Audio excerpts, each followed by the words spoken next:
ثناء عليك أنت كما أثنيت على نفسك فلك الحمد حتى ترضى اللهم لك الحمد كما ينبغي لجلال وجهك وعظيم سلطانك صلى الله على محمد صلى الله عليه وسلم. قال الله تعالى في القرآن المجيد والفرقان الحميد: أعوذ بالله من الشيطان الرجيم بسم الله الرحمن الرحيم. وَلَقَدْ يَسَّرْنَا الْقُرْآنَ لِلذِّكْرِ فَهَلْ مِن مُّدَّكِرٍ. صدق اللہ العظیم. رب اشرح لي صدری ويسر لي امری واحلل عقدۃ من لسانی یفقهوا قولی. رب یسر ولا تعسر وتمم بالخیر. سبحانک لا علم لنا الا ما علمتنا انک انت العلیم الحکیم. خواتین و حضرات، قرآن کی تاثیر کہاں ہے؟ اس موضوع پر انشاءاللہ اظہار خیال کیا جائے گا. ہمیں معلوم ہے کہ رمضان المبارک کا گہرا تعلق ہے قرآن مجید سے. قرآن نازل کیا گیا نبی کریم صلی اللہ علیہ وسلم پر، اور اس کے بعد سینہ بسینہ صحابہ، تابعین، تبع تابعین ہوتے ہوئے ہم تک یہ کلام پہنچا. قرآن ایک پرتاثیر کلام ہے. قرآن کے اندر ایسی زبردست قوت پائی جاتی ہے کہ وہ ذہن و فکر کو جھنجھوڑ دیتا ہے، قلوب کو متاثر کرتا ہے، زندگی کے رویوں کو ڈھالتا ہے اور پوری زندگی کے اندر انقلاب برپا کرتا ہے. نہ صرف فرد کی زندگی کو بدلتا ہے قرآن، بلکہ پورے سماج کو بھی جھنجھوڑ کر رکھتا ہے. سماج کے اندر بھی ایک خوشگوار تبدیلی قرآن پیدا کرتا ہے. قرون اول کے لوگ قرآن سے بہت متاثر ہوئے. کچھ آیتوں کو سنا، لوگوں کے دل کی دنیا بدل گئی. لوگوں نے قرآن کو پڑھا، دل کی دنیا بدل گئی. اور آج بھی اللہ کے ایسے بندے ہیں جو قرآن کا مطالعہ کرتے ہیں چیلنج کے لیے کہ قرآن ایک آؤٹ ڈیٹڈ کتاب ہے. قرآن ایک ایسی کتاب ہے جو انسانوں کے درمیان رواداری پیدا نہیں کرتی. قرآن عورتوں پر مظالم ڈھاتا ہے. اس کو ثابت کرنے کے لیے بہت سے لوگوں نے قرآن کا مطالعہ کیا اور اس کے بعد وہ قرآن کے گرویدہ ہو گئے.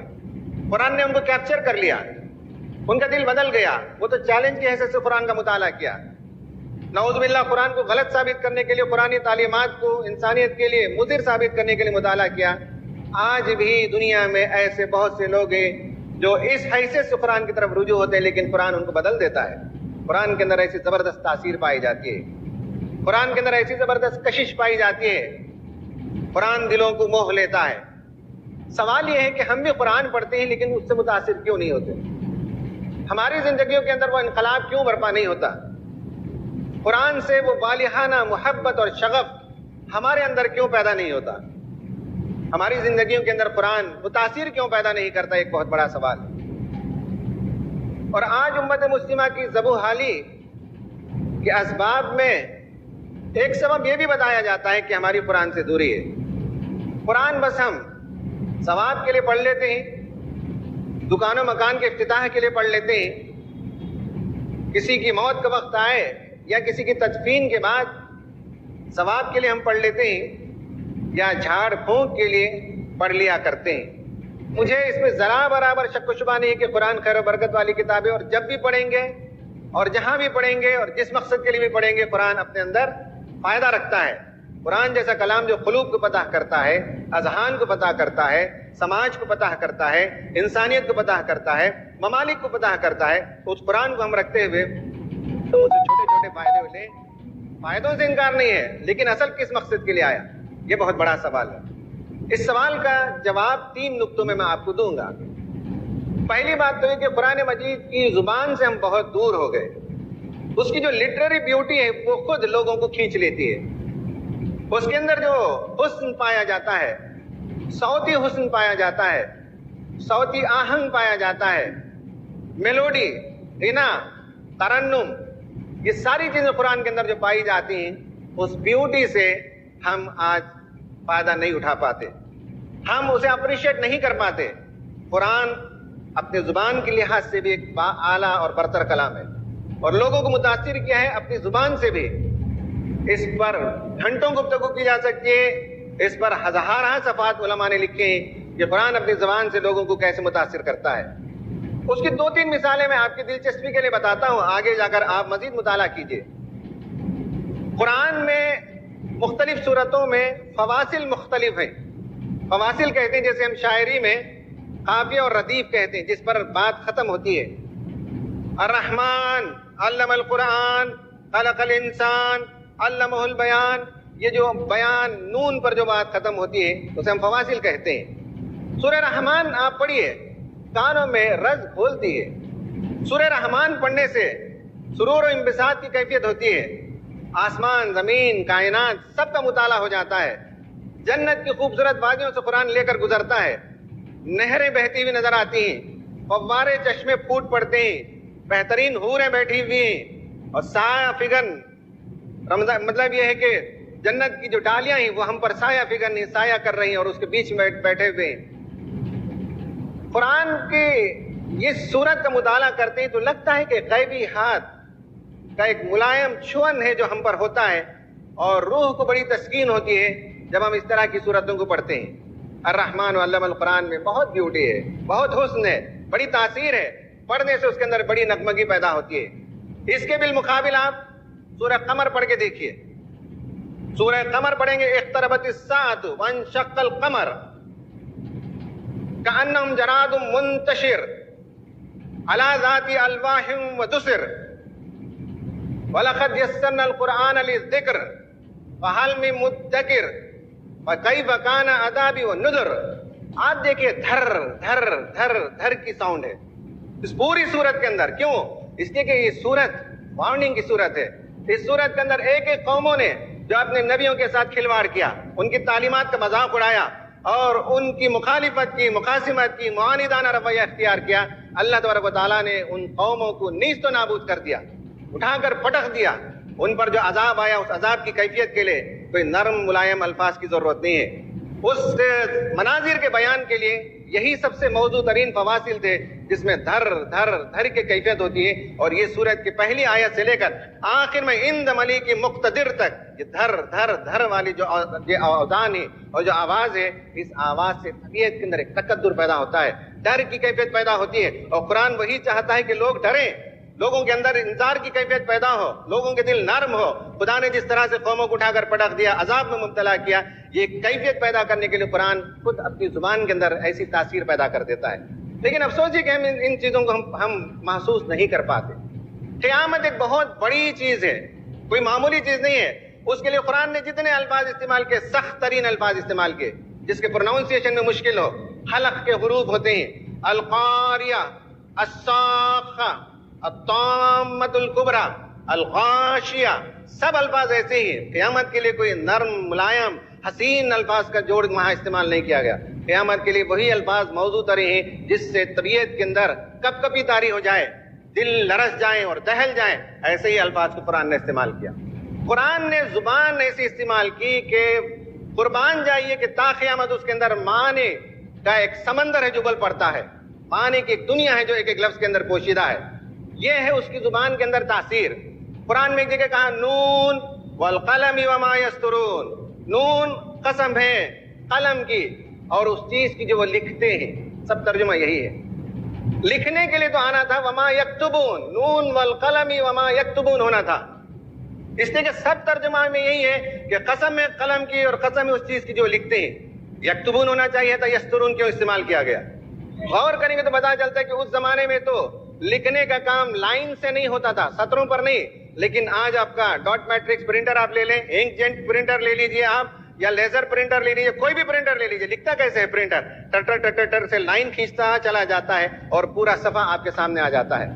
قرآن نے ایسے الفاظ کو استعمال کیے کہ آج کا انسان یہ کہہ سکتا ہے بھائی یکتبون تو کسی زمانے میں نب سے, قلم سے اور اس طرح کی چیزوں سے لکھے جاتے ہیں. آج تو ہم ایسا نہیں لکھتے. آج کا آدمی اعتراض کر سکتا تھا, قرآن نے اس کے لیے ایسے لفظ استعمال کر دیا نون والقلم وما یسطرون, تو سطروں کے کھینچنے سے مضامین کا لکھا جانا آسان ہو جاتا ہے. آج کی دنیا سے ثابت کرتی ہے.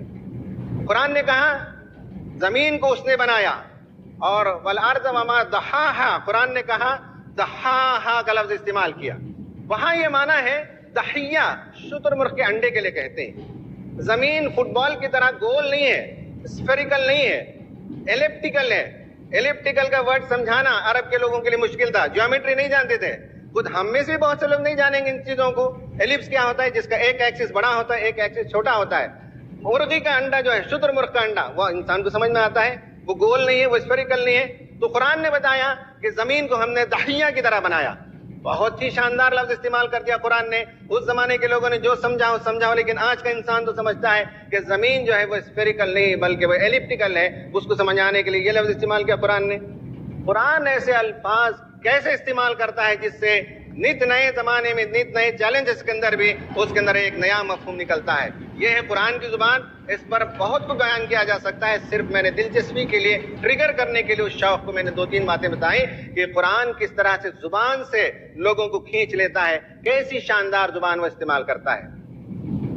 دوسرا ہے قرآن میں تاثیر کہاں ہے, وہ اس کے اسلوب بیان میں ہے. قرآن جس انداز سے بات کرتا ہے, اس کا جو ایکسپریشن کا اسٹائل ہے, پہلے تو لٹریری بیوٹی ہے, اور دوسرا ہے ایکسپریشن کرنے کا. ایکسپریس کرنے کا طریقہ ہر انسان کا 1 یا 2 طریقہ ہوتا ہے, جہاں جا کر اس کی حد ختم ہو جاتی ہے.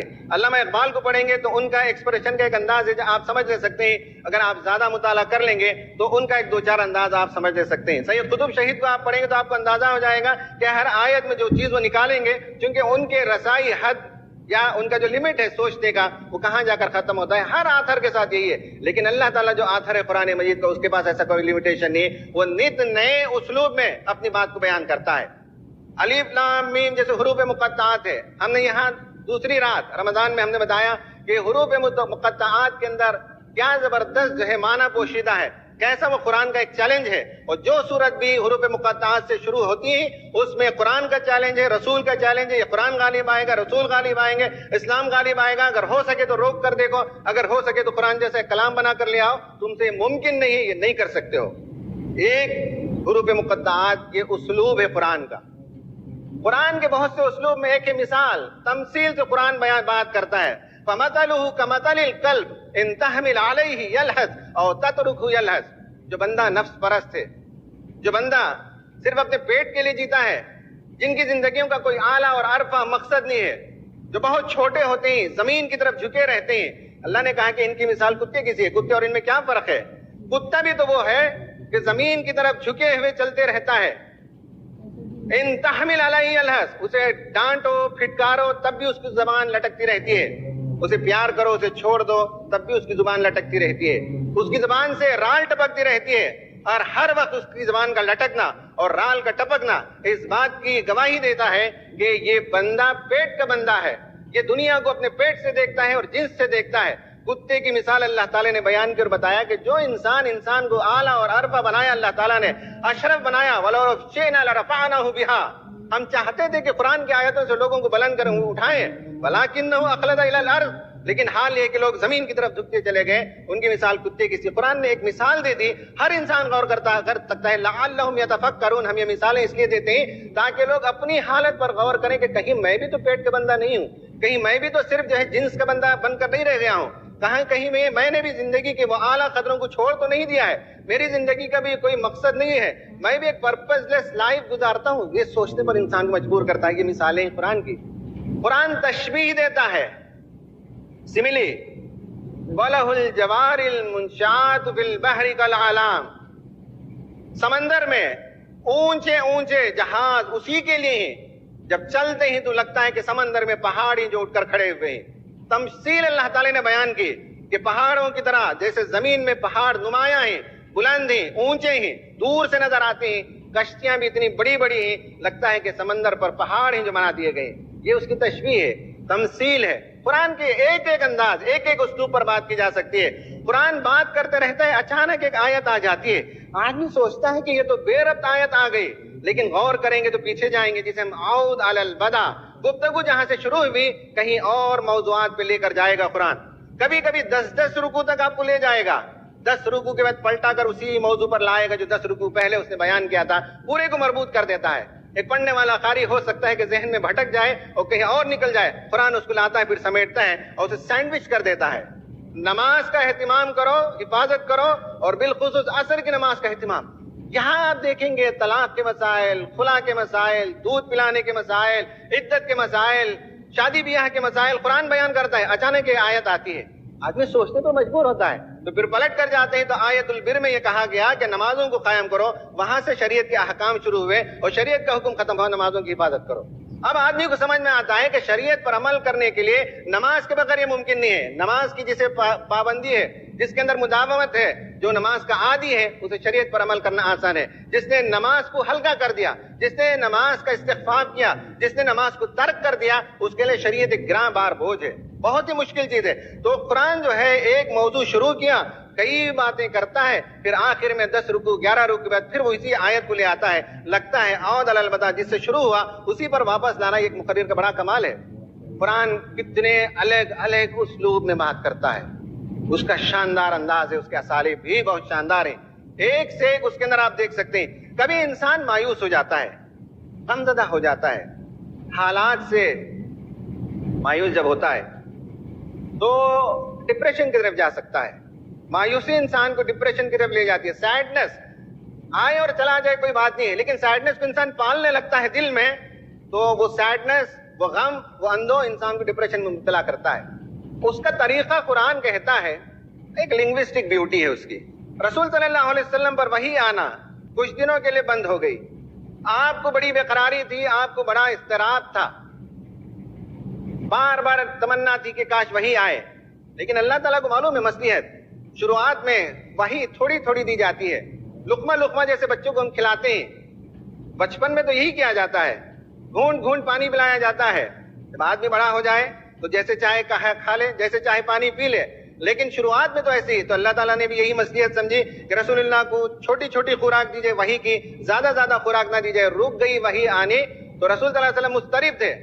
اللہ تعالیٰ نے بتایا کہ تمہارا رب تم سے ناراض ہو گیا، تمہیں سمجھتے ہو؟ لوگوں نے بھی کہنا شروع کر دیا تھا، لوگوں نے کہنا شروع کر دیا تھا۔ تو اللہ تعالیٰ نے کہا نہیں، تمہارا رب تم سے ناراض نہیں ہے، اس نے تم سے ہاتھ اپنا کھینچ نہیں لیا۔ الم یجدک یتیما فآوی ووجدک ضالا فہدی ووجدک عائلا فاغنی۔ جب بھی آپ کسی ڈپریشن کے آدمی کو دیکھیں، اس طرح کے سوالات کیجیے۔ سورہ ضحیٰ ڈپریشن کے لیے بھی ایک شاندار علاج والی سورت ہے۔ آپ کو کسی بھی آدمی سے جو مایوسی کا شکار ہو، اس سے سوالات کریں۔ یہ ہے ری فریمنگ، کوشچننگ، یہ سائیکالوجی کا ایک میتھڈ ہے۔ الم یجدک یا رسول اللہ، کیا تم کو نہیں معلوم ہے؟ رسول کو پوچھا گیا، الم یجدک یتیما، آپ کو اس نے یتیم پایا، یہ بات ہے نہیں ہے کہ آپ یتیم تھے، اور فآوی، ہم نے تم کو پناہ دی۔ کہاں کہاں پناہ دی؟ لے گئے تم کو طائف میں، وہاں حلیمہ نے بہت پیار اور محبت سے پالا۔ مکہ جب آئے تو تمہارے دادا نے عبد المطلب نے لاڑو پیار سے اپنے بچے کی طرح پالا۔ دادا چلے گئے تو ابو طالب نے اپنے بیٹوں سے بھی زیادہ حفاظت کی پالا۔ کہاں کہاں ہم نے پناہ نہیں دی تم کو؟ کیا سمجھتے ہو کہ نبی بننے کے بعد ہم تمہارا ہاتھ چھوڑ دیں گے؟ ووجدک ضالا فہدی، آپ کے سامنے راستہ نہیں تھا، ہم نے نبوت دے کر راستہ دکھا دیا، اب کیا آدھے میں چھوڑ دیں گے؟ نہیں، آگے بھی راستہ دکھائیں گے۔ ووجدک عائلا فاغنی، آپ تو یتیم تھے، یسیر تھے، خالی ہاتھ تھے، اللہ تعالیٰ نے تجارت کی راہوں کو یوں کھولا، مالامال ہو گئے، کروڑ پتی بن گئے، آپ بہت پیسے کمائے۔ تو کیا یہ سب احسانات نہیں؟ تو انسان کو ہوپ دینا، پازیٹیوٹی کی طرف لے جانا۔ ماضی میں اس کے ساتھ اللہ تعالیٰ نے جو کچھ احسانات کیے، جو نوازشیں کی، جو افضال کیے، جو رحمتیں نازل کی، ان کی طرف انسان کو متوجہ کرنا۔ ڈپریشن کا علاج یہ ہے کہ آدمی پر وہ نعمتیں یاد ہو، خدا کے وہ احسانات یاد ہوں۔ آدمی کو بتانا چاہیے کہ اگر آپ کو غم ہے تو you are more than your sadness, آپ جو غم میں مبتلا ہیں اس سے زیادہ آپ کی شخصیت ہے۔ آپ کہتے ہیں کہ مجھے کچھ آتا نہیں، میری صلاحیت نہیں، آپ کی بے صلاحیت ہی آپ کی پہچان نہیں، اس سے زیادہ آپ کی شخصیت ہے۔ یہ پازیٹیوٹی قرآن پیدا کرتا ہے، یہ ایک اسلوب ہے اس کا، کوشچن کرنا، سوال کرنا۔ رسول اللہ کو سوال کیا، اور بھی بہت سی جگہ سوالات کیے۔ ایک طریقہ یہ ہے جو قرآن کے اسالیب میں بیان کرنے کا۔ آخر میں طرز استدلال، قرآن جو آرگیومنٹ کرتا ہے بہت ہی شاندار ہے۔ دنیا کا کٹر سے کٹر دہریہ اس قرآن کو پڑھ لے، دنیا کا سب سے بڑا ریشنلسٹ اس قرآن کو پڑھ لے، دنیا کا سب سے بڑا ٹریڈیشنلسٹ کوئی بھی آدمی اس قرآن کو پڑھ لے، اپنے باپ دادا کے مذہب پر چلنے والا کتاب کو پڑھ لے، کیسا ہی آدمی سے کیوں نہ پڑھ لے، قرآن جو آرگیو کرتا ہے، دھیرے دھیرے قرآن اسے اپنی طرف کھینچ لیتا ہے۔ ایسے آرگیومنٹ کرتا ہے کہ آخرکار انسان اس سے بحث کرتا ہے, جدال کرتا ہے, جھگڑا کرتا ہے, قرآن کے ساتھ ڈیبیٹ کرتا ہے, الٹیمیٹلی سرنڈر ہو جاتا ہے, گھٹنے ٹیک دیتا ہے, تسلیم کرتا ہے کہ خدا کا کلام ہے. قرآن عقل کو اپیل کرتا ہے, سب سے بڑا طریقہ اس کا یہی ہے. 20واں پارہ پڑھ لیجیے آپ. امن خلق السماوات والارض وانزل من السماء ماء, تفصیل کے ساتھ پورا ایک رکوع ہے. کہا کہ کون ہے بتاؤ جس نے آسمان اور زمین کو پیدا کیا؟ کون ہے بتاؤ جو تمہارے لیے آسمان سے مستدھار بارش برساتا ہے؟ کون ہے بتاؤ جو تمہارے لیے گھنے گھنے باغات پیدا کرتا ہے؟ اِلٰہٌ مع اللہ, کہ اللہ کے علاوہ کوئی اور الہ ہے جنہوں نے یہ کام کیا؟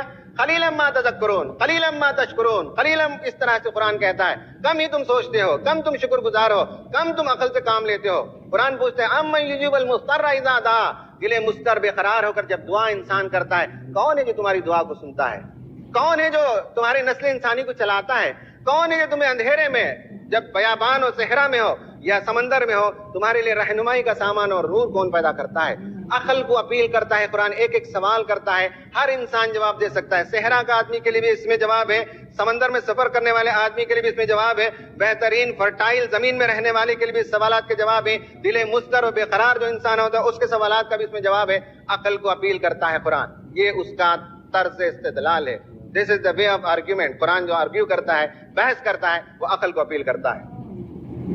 قرآن قلب کو بھی اپیل کرتا ہے. یا ایھا الانسان ما غرک بربک الکریم, اے انسان آخر تجھے کس چیز نے اپنے رب کریم سے تجھے دھوکے میں ڈال دیا ہے؟ وہ کریم پروردگار, وہ شفیق پروردگار, وہ نوازشیں کرنے والا پروردگار, وہ پالنہار تمہارا, اس نے سب کچھ تمہارے لیے, اس پوری کائنات کو تمہارے لیے مسخر کیا, تمہارے لیے غلام بنا دیا, ساری چیزیں تمہاری خدمت میں لگی ہوئی. کیا بات ہے کہ تم خدا کو چھوڑ کر منہ موڑے ہوئے کسی اور طرف بھاگتے ہو؟ کس چیز نے تم کو دھوکے میں ڈال دیا؟ کیا ہے دھوکہ تمہارا؟ کیا یہ زندگی تم کو جو ہے تمہارے ساتھ ہمیشہ تم زندہ رہو گے؟ 50-60 سال کے بعد تو آنا ہی ہے. دولت پر تمہیں غرور ہے تو کیا تم سمجھتے ہو کہ پرماننٹلی دولت تمہارے ساتھ رہے گی؟ جوانی پر تمہیں غرور ہے تو کیا سمجھتے ہو کہ تم ہمیشہ جوان ہی رہو گے؟ اپنے کرسی پر, اقتدار پر, جاہ و حشمت پر تمہیں غرہ ہے تو تمہیں معلوم ہونا چاہیے کہ یہ بھی زوال پذیر ہے. ما غرک بربک الکریم, کس چیز نے دھوکے میں ڈال دیا؟ دولت نے, جوانی نے, پیسے نے, منصب نے, کس چیز نے دھوکے میں ڈال دیا؟ آؤ خدا کی طرف پلٹ کر. قرآن دل کو اپیل کرتا ہے, قرآن فطرت کو اپیل کرتا ہے, قرآن ضمیر کو اپیل کرتا ہے. قرآن کا ایک ایک اسلوب پڑھ جائیے, قربان ہو جائیے. قرآن تاریخ کا حوالے سے بات کرتا ہے, استدلال کرتا ہے. حل اتاک حدیث موسیٰ, کیا تمہارے پاس موسیٰ کی کچھ خبر ملی ہے, پہنچی ہے کہ کیسا تھا وہ فرعون, کیا اکڑ تھی اسے, کیا اس کا تمرد, کیا اس کی رعونت, کیسے غرور کے ساتھ وہ باتیں کرتا تھا. آخر ایک دن آیا کہ اللہ تعالیٰ نے غرقیاب کر دیا, ڈبو دیا اسے. تاریخ کا حوالہ دے کر بات کرتا ہے, ضمیر کا حوالہ دیتا ہے. تم لوگوں کو جب کچھ دیتے ہو تو سڑا گلا آئٹم دیتے ہو, ریجیکٹڈ چیز دیتے ہو, کھانا خراب ہوا تو فقیر کو دے دیتے ہو, یہ تمہارا انداز ہے. قرآن پوچھتا ہے کہ غور کرو, اگر کوئی تمہیں سڑا ہوا کھانا دے, اگر تمہیں کوئی سڑا ہوا پھل دے, اگر تمہیں کوئی ریجیکٹڈ پیس دے, تم لیتے ہوئے اغماس برتو گے, تم کو اچھا نہیں لگے گا, برا لگے گا. تم اپنے اندر غلط محسوس کرو گے کہ ایک ایسا انسان ہماری ناقدری کرتا ہے. کھانا بچ گیا تو پرانا کھانا بھیج دیا, کپڑا پرانا ہو گیا تو اس نے تحفے میں دے دیا, پھٹی ہوئی چیز اس نے مجھے دے دی. یہ کوئی تحفہ ہوتا ہے کیا؟ انسان کی فطرت کو اپیل کیا گیا, جب تم کو لیتے ہوئے تکلیف ہوتی ہے تو تم کیوں ایسی چیزیں دیتے ہو خدا کے راستے میں؟ خدا کو دیتے ہو اس طرح کی چیزیں جو تمہارے لیے اس کی کوئی حیثیت نہیں ہے. تمہارا کھانا ختم ہو گیا, بیکار ہے, اب گھر میں ایسی چیزوں کو اٹھا کر لوگ جو ہے خدا کے راستے میں دے دیتے ہیں. دیں تو طیبات میں سے دیں, اپنی ضروریات کو کاٹ کر خدا کے راستے میں دیں, خدا کو وہ مال پسند ہے. تو یہ فطرت کو اپیل کرتا ہے, تاریخ کے حوالے سے استدلال کرتا ہے, عقل سے استدلال کرتا ہے, خلق کو جو ہے وہ اپیل کرتا ہے. یہ اس کا طرز استدلال ہے قرآن کا. اس کے بہت سے اور طرز استدلال ہیں, یعنی دلیل دینے کا, آرگیو کرنے کا, اس کا انداز الگ ہے. یہ وہ 3 چیزیں ہیں جو قرآن انسان کو اپنا گرویدہ بنا لیتا ہے, قرآن اپنے قریب کھینچ لیتا ہے. اس کے اندر ایسی کشش ہے, ایسی جاذبیت ہے, اس کے اندر ایسا پاور ہے کہ انسان, میں نے جیسے کہا کہ اگر خلوص کے ساتھ پڑھنا شروع کرے, وہ خواہ کسی مزاج کا کیوں نہ ہو اور کتنی اعلیٰ ترین ذہنی صلاحیت کیوں نہ رکھتا ہو, آئی کیو کے لیول پر 200 پر پہنچا ہوا انسان کیوں نہ ہو, لیکن آئے گا وہ قرآن کی طرف. اس کی زبان کے اندر ایسی تاثیر ہے, اس کے اسالیب بیان بہت شاندار ہوتے ہیں, اور اس کا آرگیومنٹ کا طریقہ یہ ہے کہ انسان کا کوئی سوال باقی نہیں رہ جاتا. انسان کی کوئی حجت باقی نہیں رہ جاتی. قرآن اس طرح سے مدلل طریقے سے اپنی بات کو کرتا ہے. اللہ تعالیٰ سے دعا ہے کہ اللہ تبارک و تعالیٰ اس رمضان المبارک میں قرآن سے ایسی سچی پکی محبت ہمیں عطا فرمائے, قرآن کا ہمیں شغف عطا فرمائے, قرآن کا ہمیں گرویدہ ہو جانے کی توفیق عطا فرمائے, اور قرآن کے ذریعے سے ہمیں اپنی زندگی کی اصلاح کرنے کی اللہ تعالیٰ ہمیں توفیق عطا فرمائے. آمین. وآخر دعوانا ان الحمد للہ رب العالمین. اقول قولی ھذا استغفر اللہ لی ولکم اجمعین.